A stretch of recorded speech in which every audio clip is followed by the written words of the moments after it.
দীপ্ত সন্ধ্যার সংবাদে সবাইকে স্বাগত জানাচ্ছি। আমি দোলা ডলরের শুরুতেই জানাবো সংবাদ শিরোনাম। রিজার্ভ চুরি মামলায় সিআইডির খসড়া অভিযোগপত্র প্রস্তুত, ৬৪ ব্যক্তি প্রতিষ্ঠানের সম্পৃক্ততা। জনগণের ভালোবাসা বড় শক্তি, নিরাপত্তা কড়াকড়ি যেন দূরত্ব তৈরি না করে বললেন প্রধানমন্ত্রী।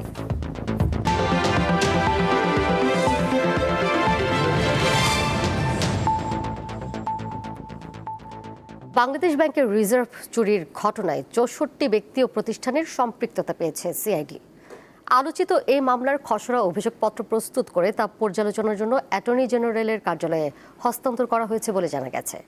প্রায় ১০,০০০ পৃষ্ঠার খসড়া অভিযোগপত্রটির বিষয়ে আইনি পরামর্শের জন্য অ্যাটর্নি জেনারেলের কার্যালয়ে হস্তান্তর করা হয়। জানা গেছে, অ্যাটর্নি জেনারেলের কার্যালয় থেকে আইনি পরামর্শের পর নেওয়া হবে পরবর্তী পদক্ষেপ। অভিযুক্তদের মধ্যে বাংলাদেশের সাবেক গভর্নর আতিউর রহমান সহ দেশের ১০ জন গুরুত্বপূর্ণ ব্যক্তি রয়েছেন। খসড়া চার্জশিটে অন্য অভিযুক্তরা হলেন আনিসে খান, কে এম আব্দুল ওয়াদুদ, শুভঙ্কর সাহা, রেজাউল করিম, জুবাইর বিন হুদা, AFM আসাদুজ্জামান, মিসবাউল হক, আবুল কাশেম ও সুলতান মাসুদ আহমেদ। ২০১৬ সালের ফেব্রুয়ারিতে নিউ ইয়র্কের ফেডারেল রিজার্ভ ব্যাংকে থাকা বাংলাদেশ ব্যাংকের রিজার্ভ থেকে ১০ কোটি ১০ লাখ ডলার চুরি হয়। হ্যাকাররা সুইফট পেমেন্ট পদ্ধতিতে ভুয়া বার্তা পাঠিয়ে এই বিপুল অর্থ হাতিয়ে নেয়।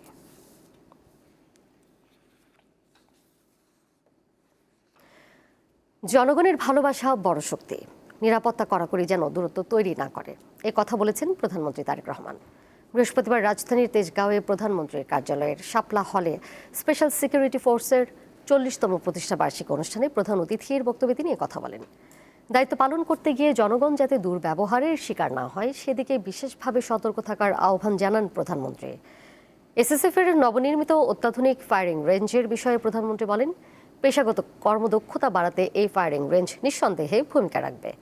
অনুষ্ঠানে মন্ত্রিপরিষদ সদস্যবৃন্দ, সেনা, নৌ ও বিমান বাহিনীর প্রধানগণ, SSF প্রধান এবং বিভিন্ন কর্মকর্তা ও সদস্যবৃন্দ উপস্থিত ছিলেন।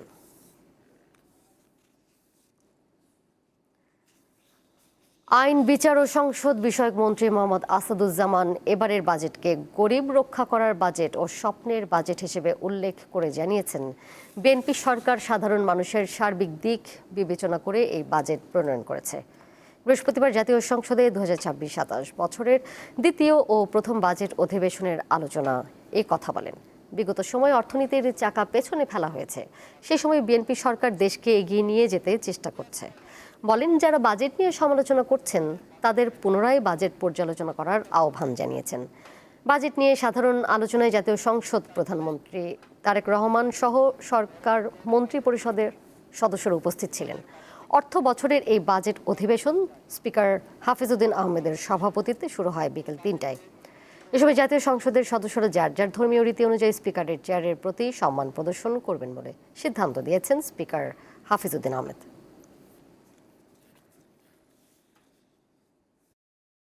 এবারের বাজেট গরিব রক্ষা করার বাজেট ছিল। এবারের বাজেট মধ্যবিত্তের বাজেট। এবারের বাজেট প্রান্তিক জনগোষ্ঠীর বাজেট। এবারের বাজেট ব্যবসা বান্ধব বাজেট। এবারের বাজেট সমসাময়িক সময়ে বাংলাদেশের ইতিহাসের সবচেয়ে অনন্য উচ্চতায় নিয়ে যাবে বাংলাদেশকে। সেরকম একটি স্বপ্নের সোপান হিসাবে আমরা এখানে উপস্থাপন করেছি। দেশের শিক্ষা ব্যবস্থায় একগুচ্ছ নতুন উদ্যোগের ঘোষণা দিয়েছে সরকার। শিক্ষামন্ত্রী জানিয়েছেন, এখন থেকে দেশের সব শিক্ষা বোর্ডে SSC ও HSC পরীক্ষা অনুষ্ঠিত হবে অভিন্ন প্রশ্নপত্রে। এছাড়া ক্লাস 1-এ ভর্তির ক্ষেত্রে পরীক্ষা হলেও প্রাধান্য পাবে শিক্ষার্থীর এলাকা। দেশের শিক্ষা ব্যবস্থার মূল্যায়ন পদ্ধতি পরিবর্তন করতে চায় সরকার। এখন থেকে দেশের পাবলিক পরীক্ষাগুলো সব বোর্ডে অভিন্ন প্রশ্নপত্রে অনুষ্ঠিত হবে। বৃহস্পতিবার দুপুরে সচিবালয়ে সংবাদ সম্মেলনে শিক্ষামন্ত্রী বলেন, এর মাধ্যমে মূল্যায়নের সমতা নিশ্চিত হবে এবং পরীক্ষার মান বাড়বে।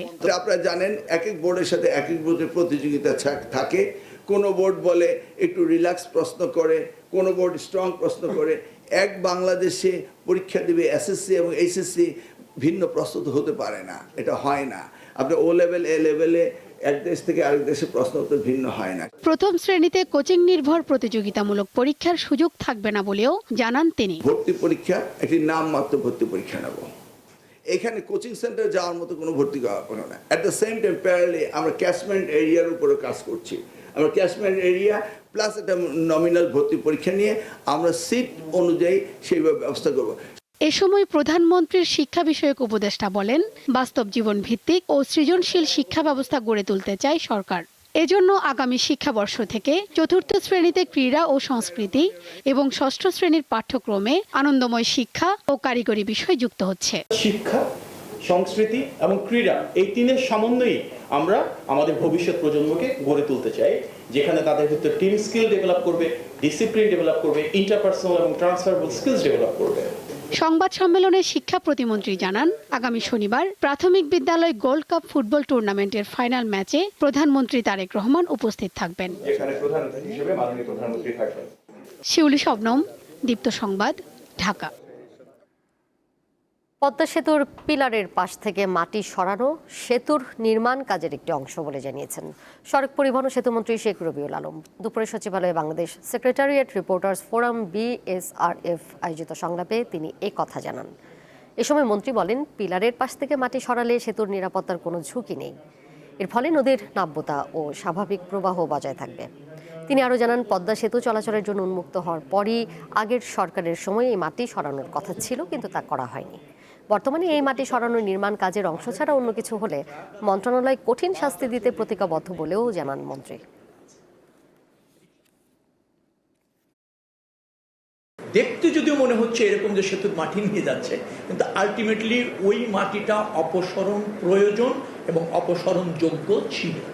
হয়তো পরিস্থিতির কারণে এখন হয়তো মনে হচ্ছে মূল মাটি কেটেই সেতুকে ঝুঁকিতে ফেলা হচ্ছে। এর সাথে ঝুঁকির সম্পর্ক অথবা মাটি বিক্রির কোনো সম্পর্ক নেই।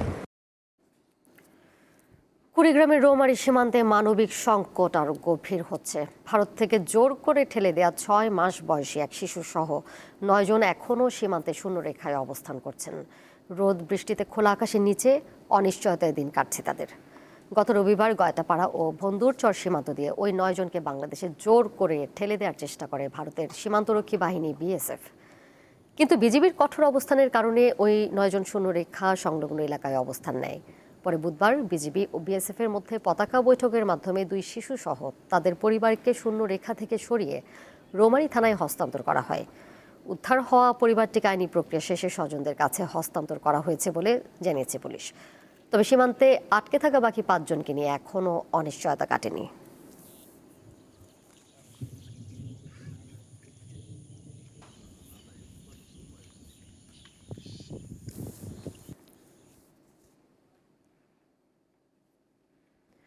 আন্তর্জাতিক প্রসঙ্গ। অবরুদ্ধ গাজা উপত্যকায় গত অক্টোবরে যুদ্ধবিরতি কার্যকর হওয়ার পর থেকে এখন পর্যন্ত 1000-এরও বেশি মানুষ নিহত হয়েছেন। বুধবার এক বিবৃতিতে তথ্য জানিয়েছে গাজার স্বাস্থ্য মন্ত্রণালয়।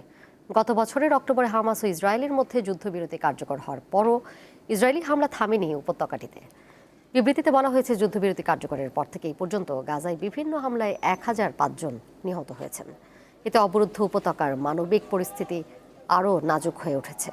যুদ্ধবিরতির পরও গাজার বিভিন্ন এলাকায় সামরিক অভিযান চালিয়েছে ইসরায়েল।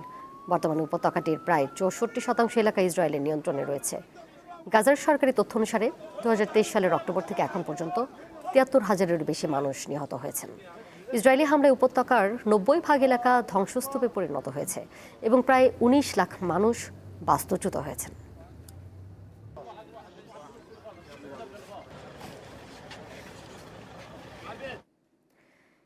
ইরান ও যুক্তরাষ্ট্রের মধ্যে চুক্তিতে কোন দেশ সুবিধাজনক অবস্থানে রয়েছে সে বিষয়ে বিস্তারিত জানাচ্ছেন সহকর্মী ইশরাত সুমা। 100 দিনেরও বেশি সময় ধরে চলা সংঘাত বন্ধে অবশেষে সমঝোতা স্মারকে সই করেছে যুক্তরাষ্ট্র ও ইরান। পাশাপাশি যুক্তরাষ্ট্র এই সমঝোতা স্মারকের পূর্ণাঙ্গ ধারা প্রকাশ করেছে এবং এই চুক্তির শর্তাবলী বিশ্লেষণ করে দেখা গেছে আসলে কে বেশি সুযোগ পাচ্ছে, তেহরান নাকি ওয়াশিংটন। ইরান ও যুক্তরাষ্ট্রের এই সমঝোতা স্মারকে বলা হয়েছে, লেবানন সহ সব প্রান্তে সামরিক অভিযান এবং যুদ্ধ বন্ধ করতে হবে। এটা কিন্তু ইরানের অনেক আগে থেকেই দাবি ছিল এবং যুক্তরাষ্ট্র এই দাবিটি মেনে নিয়েছে। আরেকটি বিষয় বলা হয়েছে যে হরমুজ প্রণালী খুলে দেওয়া হবে। এই চুক্তি সই হওয়ার সাথে সাথেই হরমুজ প্রণালী থেকে মার্কিন অবরোধ উঠে যাবে এবং হরমুজ প্রণালী ইরান খুলে দেবে নিজের নিয়ন্ত্রণে। ট্রাম্প অনেকবার চেষ্টা করেও সেই হরমুজ প্রণালী কিন্তু নিয়ন্ত্রণে নিতে পারেনি এবং শেষ পর্যন্ত ইরানের কাছেই রইল হরমুজ প্রণালী। শর্তাবলীতে আরেকটি বিষয় বলা হয়েছে যে ইরান এবং যুক্তরাষ্ট্র তাদের মধ্যকার অভ্যন্তরীণ বিষয়ে হস্তক্ষেপ করবে না।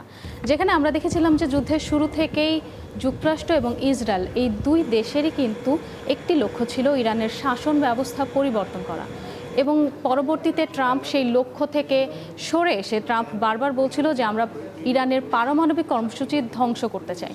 অর্থাৎ এখন তারা চুক্তিতে বলছে যে ইরানের অভ্যন্তরীণ রাজনৈতিক বা যে কোনো বিষয়ে ট্রাম্প হস্তক্ষেপ করবেন না।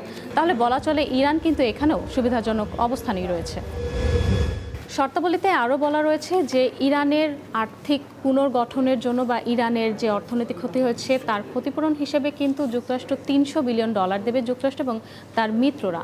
ইরান এবং যুক্তরাষ্ট্রের সমঝোতা স্মারকের চুক্তির শর্তাবলীতে আরেকটি বিষয় উল্লেখ রয়েছে যে ইরানের তেল এবং পেট্রোলিয়াম রপ্তানিতে যে নিষেধাজ্ঞা রয়েছে সেই নিষেধাজ্ঞাও তুলে নেবে যুক্তরাষ্ট্র।